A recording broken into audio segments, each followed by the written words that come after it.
you watch any of the home shows on HGTV or DIY Network, you'll notice that wood feature walls have become very popular lately. In this video, I'm going to show you exactly how I added a feature wall to this bedroom for less than $100. Stick around.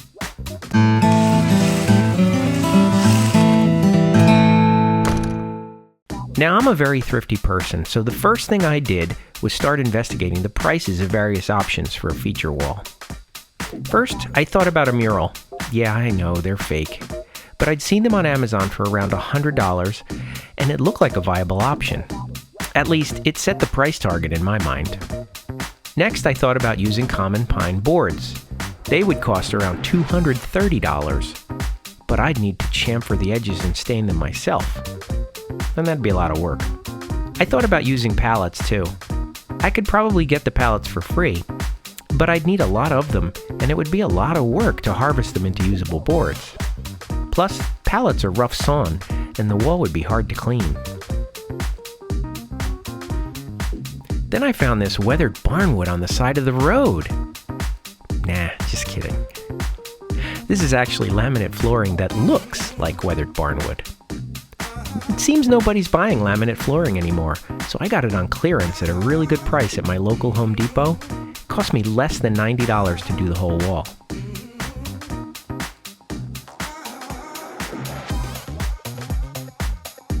As with tile, the first row is the hardest. You need to carefully measure the space and decide where the cuts will be. You don't want any thin slivers around the window or the ceiling. I figured out that a 5-inch row at the bottom would leave 3 inches of spacing above and below the window. That was exactly what I wanted. Laminate flooring is tough stuff. The boards have tongue and groove joints that snap together. The great part is a hard resin surface that takes abuse and resists chipping and staining. The substrate is a dense fiberboard, which is basically sawdust and glue. It's been very popular over the past 20 years, but it has two major drawbacks. Number one, it sounds very hollow to walk on, and number two, it can't get wet.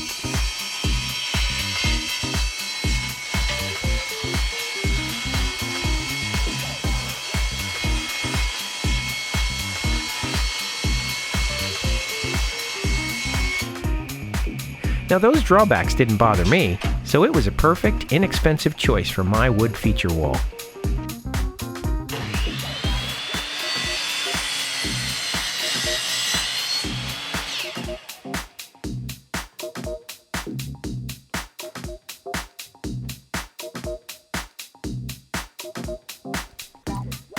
One thing to do before driving a single nail is to locate the studs in the wall.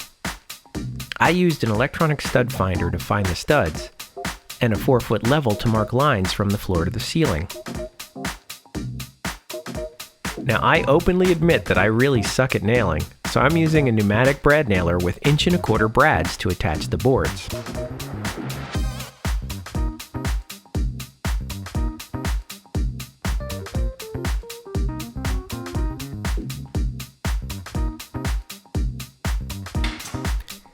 I installed the first row right above the baseboard with nails through the tongue at the top, and then through the face down by the baseboard. Did you notice that I placed a piece of cardboard next to the piece before nailing? Laminate flooring will expand and contract with humidity, so you want to leave some space around the edges. Now, the instructions suggested a 1/4 inch gap for floating floors, but they didn't say anything about nailing it to a wall, so I just decided to go with around 1/8 inch because it was small enough that I wouldn't need to cover it with trim.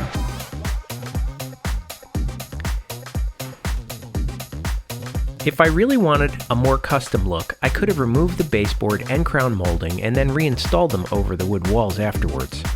But truthfully, this is a design feature that I don't expect to keep forever. So this way I can easily remove the wood someday, spackle and paint, and nobody will ever know it was here. I didn't even complete the first row, and I already had to deal with my first obstacle, the heating vent. With the piece clamped in my workbench, I proceeded to cut it with my jigsaw.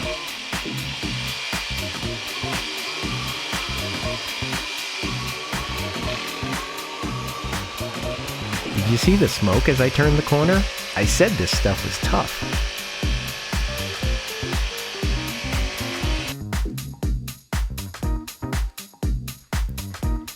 It's very important to get the first row straight, or it could affect the rest of the rows.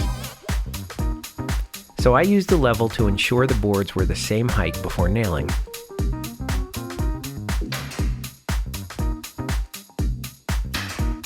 Next row, next obstacle, an electric outlet.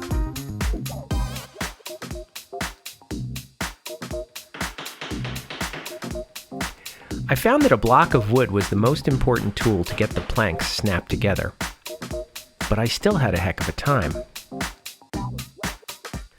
I really struggled with interlocking the first couple of rows. I guess you could say it took a while to get my groove on.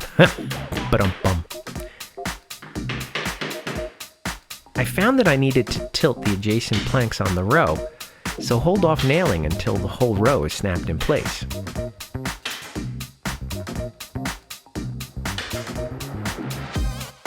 Once I was past the obstacles, things started to go faster.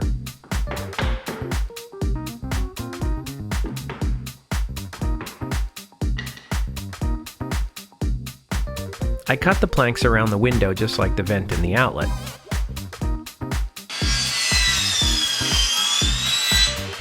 When I got to the window, I cut all the pieces I needed for both sides. Short pieces are easy.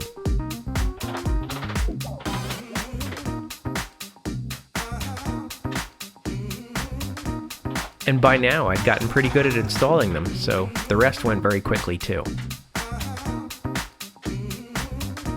There you have it.